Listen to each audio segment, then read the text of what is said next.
तो कैसे हैं आप लोग? उम्मीद है आप सब लोग अच्छे होंगे और अच्छे से अपने पढ़ाई को कर रहे होंगे। आज की इस वीडियो में हम लोग क्लास 10th के फिजिक्स, केमिस्ट्री, बायो यानी कि क्या करेंगे, पूरे साइंस को क्लोज करेंगे। आज से ही हम साइंस को स्टार्ट करने वाले हैं। पहले हम बायोलॉजी को खत्म करेंगे, उसके बाद केमिस्ट्री एंड फिजिक्स की ओर चलेंगे। तो चलिए पहले बायोलॉजी के फर्स्ट चैप्टर जैव प्रक्रम की ओर चलते हैं। जैव प्रक्रम में हम पाचन को पढ़ेंगे। किसको पढ़ेंगे?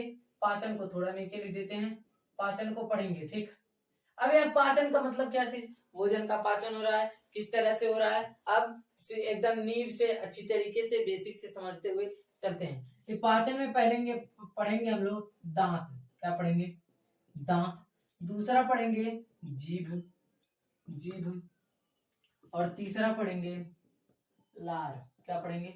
लार। देखिए क्या चीज, दांत को पहले खत्म करते हैं, उसके बाद आगे चलते हैं। दांत जो हमारा होता है वह डेंटिन से बना हुआ होता है। किससे बना हुआ होता है? डेंटिन से बना हुआ होता है। और इस पर जो होती है इनेमल की परत चढ़ी हुई होती है। कौन सी परत चढ़ी हुई होती है? इनेमल की परत चढ़ी हुई होती है, जो दांतों की रक्षा करती है। जब इनेमल की परत खराब हो जाएगी तो समझ लीजिए आपका दांत भी खराब हो गया। दांत हमारा पता हो गया। अब दांत के प्रकार, क्या चीज? दांत के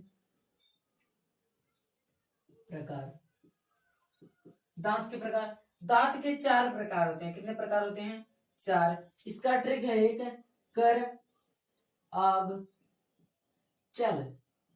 कर आग चल। कैसे हो गया हमारा कृंतक, रे से हो गया हमारा रदनक, आग से हो गया हमारा अग्रचवर्णक, अग्रचवर्णक। और च से हो गया हमारा चवर्णक। ठीक है, क्या हो गया? चवर्णक। पहला, दूसरा, तीसरा और चौथा। यानी कि कृंतक, रत्नक, अग्रचवर्णक और चवर्णक। देखिए कृंतक की संख्या होती है, कितनी होती है? कृंतक की संख्या होती है 8। कितनी? 8।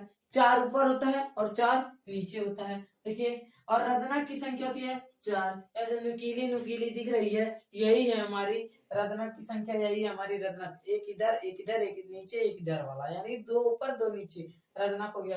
अग्रचवर्णक, अग्रचवर्णक की संख्या होती है 12। कितनी होती है? 12। इस साइड को पूरा मिला जुला करके 12 होता है।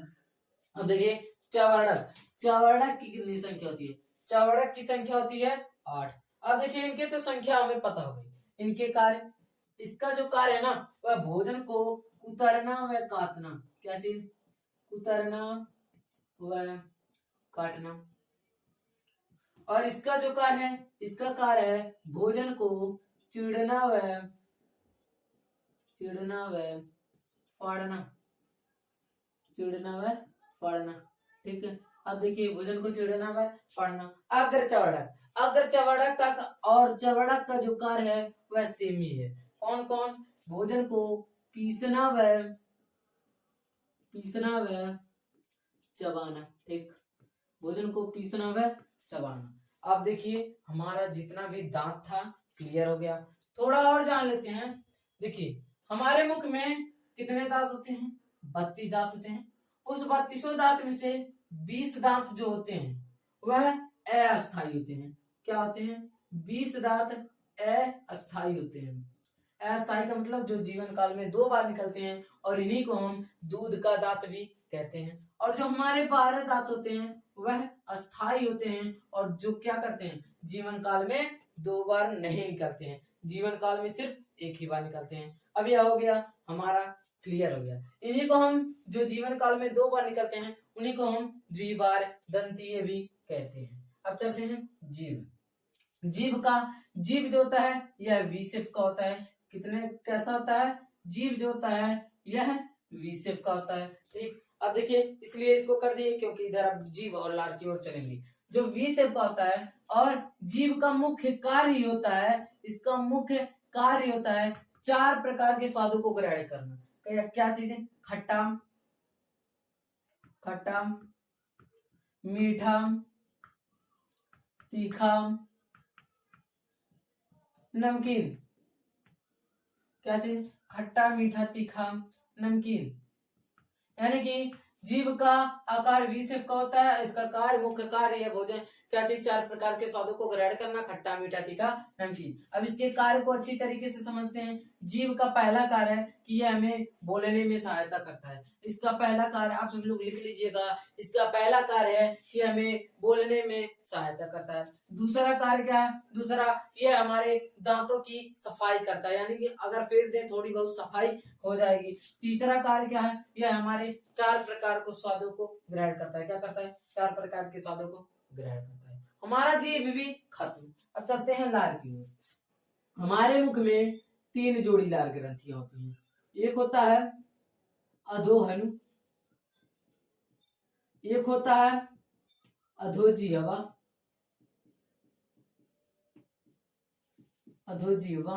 एक होता है कर्णमूल। क्या होता है? कर्णमूल। अब देखिए अधोहन क्या चीज? अधोहन जबड़े के नीचे से लार का श्रावण होता है। एकदम आसानी से पता हो गया, जबड़े के नीचे से लार का श्रावण होता है। लिखेंगे कैसे?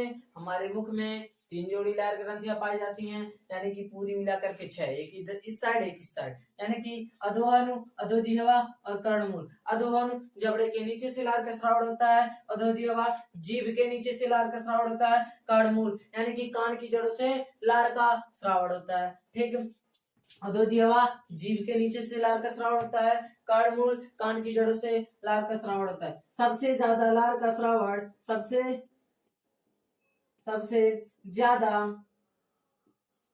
लार का श्रावण कर्णमूल से ही होता है। अब देखिए कहीं कहीं पर जो गलसूना होता है कि नहीं होता है, गाल के पास थोड़ा बहुत यहाँ पर होता है, क्या होता है? गलसूना होता है। तब क्या होता है? क्यों होता है? जो कर्णमूल से यानी कि कान की जड़ों से लार का श्रावण होता है वह बंद हो जाता है, इसीलिए वहां पर फूल जाता है। जब मान लीजिए लार का श्रावण चालू हो गया तो समझ लीजिए गलसूना खत्म। इतना हमारा क्लियर। अधोहन जीभ के नीचे से, सॉरी जबड़े के नीचे से, अधोजिह्वा जीभ के नीचे से, कर्णमूल कान की जड़ों से सबसे ज्यादा लार का श्रावण कहाँ से होता है? कर्णमूल से होता है। अब लार के कार्य, इसके कार्य, लार के कार्य एकदम ध्यान से सुनिएगा। क्या चीज? लार में क्या होता है? टाइलिन नामक एंजाइम पाया जाता है। क्या पाया जाता है? लार में टाइलिन नामक एंजाइम पाया जाता है जो स्टार्च को माल्टोज में बदल देता है। क्या कर देता है? स्टार्च को माल्टोज में बदल देता है। ठीक है, अब देखिए तीसरा, या तो हमारा हो गया कि टाइलिन नामक एंजाइम पाया जाता है। पहला कार्य या क्या कर देता है? स्टार्च को माल्टोज में बदल देता है। दूसरा कार्य हमारा क्या है? दूसरा कार्य है कि क्या चीज?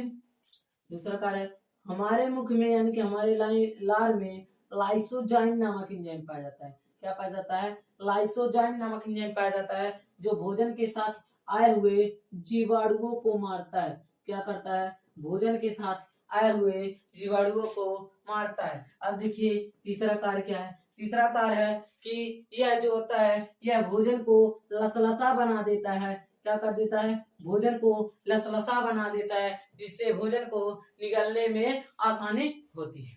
देखिए हमारा दांत, जीभ, लार खत्म हो गया। क्या हो गया? खत्म हो गया। अब यह प्लस का चिन्ह क्यों लगाएं? जो दांत, जीभ, लार होते हैं, हम भोजन को ग्रहण करते हैं तभी जो हमारे दांत, जीभ, लार तीनों मिल करके 30% भोजन का पाचन मुख में ही कर देती है। 30% भोजन का पाचन मुख में ही कर देती है। अब देखिए इस क्लास को यहीं पर एंड करते हैं। अगर आप सभी को इन सभी का पीडीएफ चाहिए एकदम डिटेल में, देखिए क्या चीज, अब इस चैप्टर को खत्म होते ही ग्रुप में पीडीएफ पड़ जाएगा। देखिए क्या चीज, 73 17 79 29 11। अगर आप सभी को पीडीएफ चाहिए तो इस नंबर पर व्हाट्सएप पर मैसेज कर दीजिए कि पीडीएफ चाहिए, तब हम आपको एक ग्रुप में ज्वाइन करेंगे। फिर इसी ग्रुप में आप सभी को पीडीएफ मिलता रहेगा। अगर आप सभी को वीडियो अच्छा लगा हो, वीडियो को एक लाइक एंड चैनल को सब्सक्राइब करें। अब हम मिलेंगे अगले वीडियो में किसी और टॉपिक के साथ। जय हिंद।